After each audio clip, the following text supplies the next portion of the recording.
How's it going, everybody? It's Friday. We made it. Almost 3 o'clock. Let's see. I was gonna have a quick chat because I got some questions about getting this acoustic sound, and I will tell you that getting a good plugged-in live acoustic sound has been the bane of my existence for many years. As I'm sure it has for so many of you. It is so hard to amplify acoustic instruments and have them feel like they do when you're just playing them in the room, right? Everybody knows that. So I've tried all kinds of things over the years, and you know, signal chains, pickups, amps, microphones, blending microphones with pickups, all kinds of crazy setups. And a lot of them just have had their faults, you know, or like, you know, shortcomings for getting volume and getting feel. And I've settled on this setup for just when I play live by myself. It doesn't work with a band because of how, you know, active this all is. But it works great when I'm playing by myself, and it feels really good. So it's really simple. There's really not much to it. I think it starts with a good guitar. I honestly do feel like that's 85% of the battle, is just having a good instrument in your hands. And I'm really lucky to have this one. It's a Brazilian rosewood. It's been my main guitar for a long time. Made in Australia by a fella named Brian De Grucci. He was an old mate of mine, built guitars in the Adelaide Hills. So the pickup is a K&K Pure Mini, and I forget who installed it, but the install on these is part of the battle, getting the pickups in the right place. I think there's 3 individual sensors that go under the bridge plate. And you know, sometimes I have to be careful that, you can probably hear that through the amp. Sometimes, you know, I sweat a lot when I play, like I kill strings so quickly. And I have really acidic hands.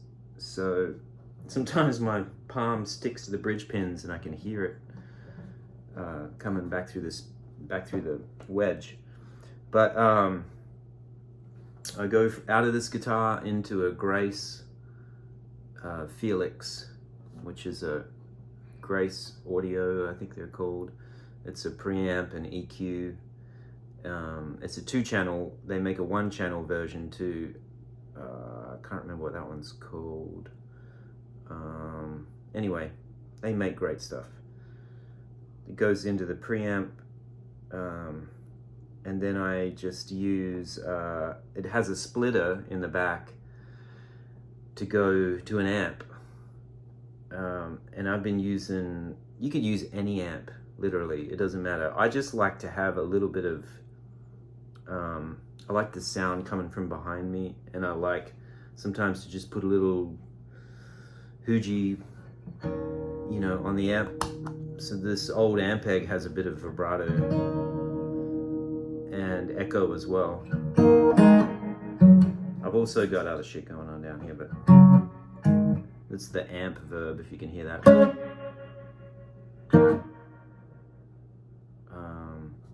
So that's rattling off in the background, and then so it splits out into the amp, and then I'm taking a DI line out of the box as well to go to that feeds the PA. And then in line before I go to the preamp, I just have a that old gear tone pedal that I love. It has a vibrato setting, which is a cool sound. I have it set kind of subtle.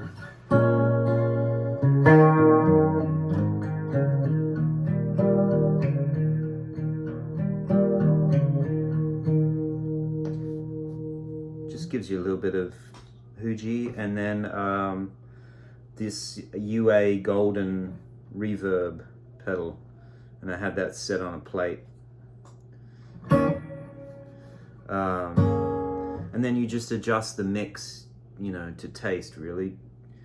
What I like about using the reverb live is it gives you some decay, which I feel like you don't get with the acoustic as much. You know, it's much easier with an electric because you can get some sustain out of it. But the acoustic, I feel like it helps to have some of that to play off of, you know.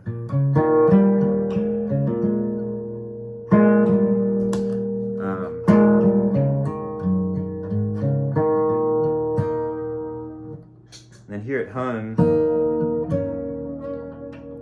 I've got just some Memory Man going as well.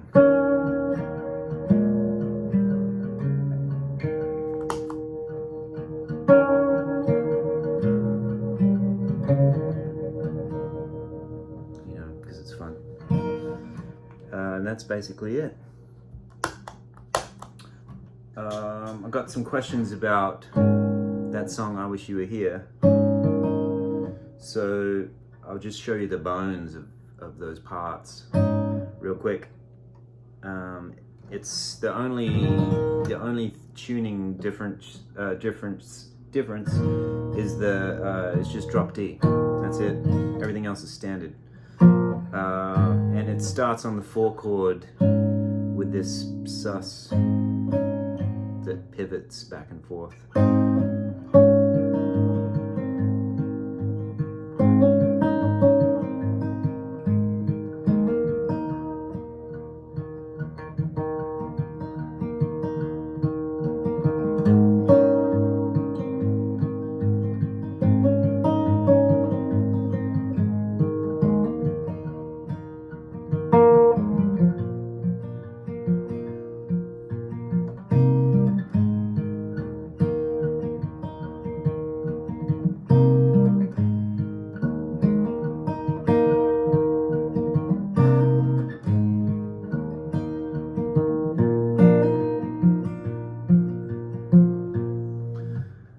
And that's pretty much it.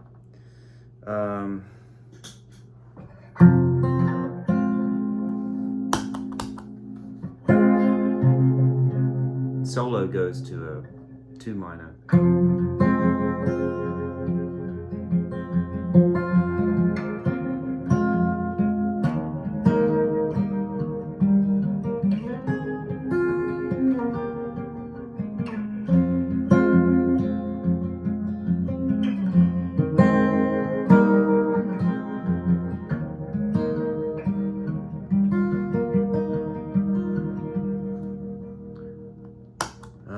And that's that. The rest of it's all pretty, you know, pretty rudimentary as far as the changes. I've never played that song the same way twice, so I don't know how to really show it to you because I do it different every time.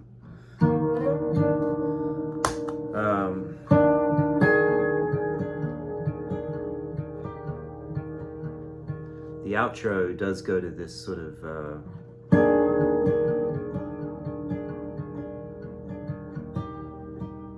you guys ever see that Sam Rockwell movie called Moon?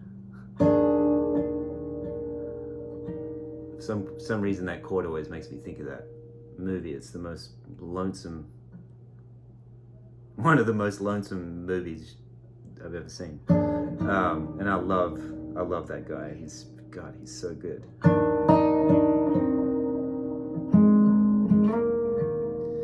So, you know, it just kind of goes to the moon at the end.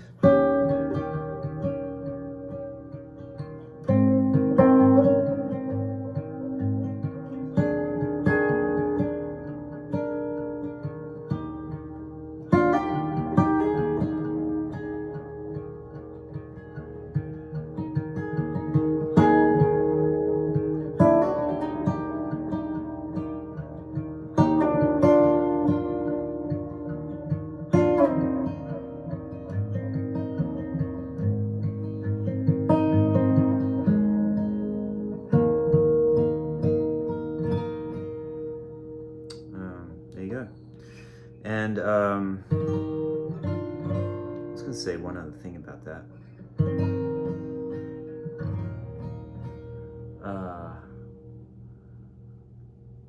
I wrote that song. It's the only time I've ever written a song from beginning to end, all the way through, without ever coming back and doing anything to it. That's only ever happened to me one time, and it was in a hotel in Atlantic City years ago, back when I was drifting around aimlessly, trying to string together a career. It was a mess, but I wrote that song. I remember we got out of the van. We had just run over a skunk. We were in this white Chevy minivan, and we pulled up to this hotel, and those poor people in the hotel, I could tell they were like, who the hell are these guys? Because we'd been driving all day, and we came in and we stank like this skunk, and we pulled up. I'll never forget, because the doors opened and I just feel like the smell of our van and us and this fucking skunk drifted into the lobby of this hotel, and I'll never forget the look on the woman's face. And we were all pretty disheartened and beaten down. Things weren't going great. And I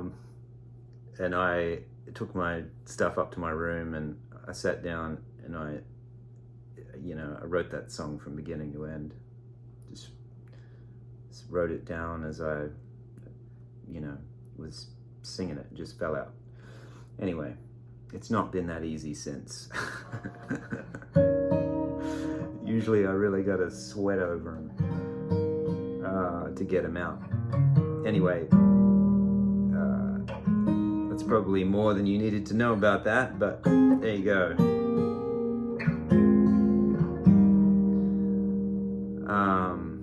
I will say the other thing about the advantage of this setup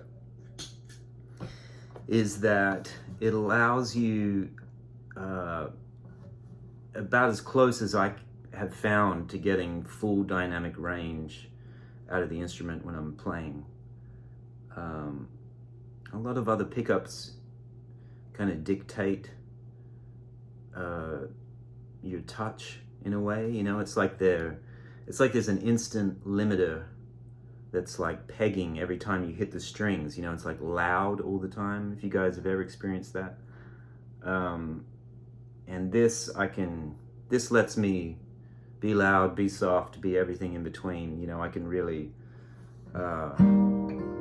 use it the way I want to. So the only caveat to this K&K setup, and they're all this way, is they have an inherent low end issue where you have to high pass a certain amount of low end. If you guys know what that means, like you have a high pass filter, which is what's great about the Grace box, is it has a high pass and a low end and a separate low end part on the EQ as well.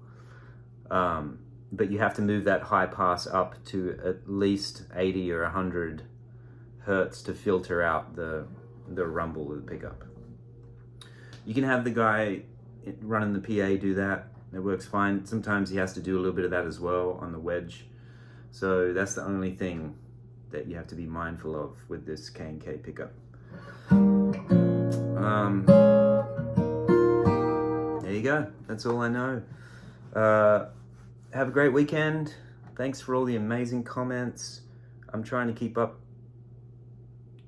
with everybody, and it was really cool of Guthrie to post that video, and Tom, you know, both those guys getting up, playing. Man, what a great week. Hope you guys have a great weekend, and I'll see you soon.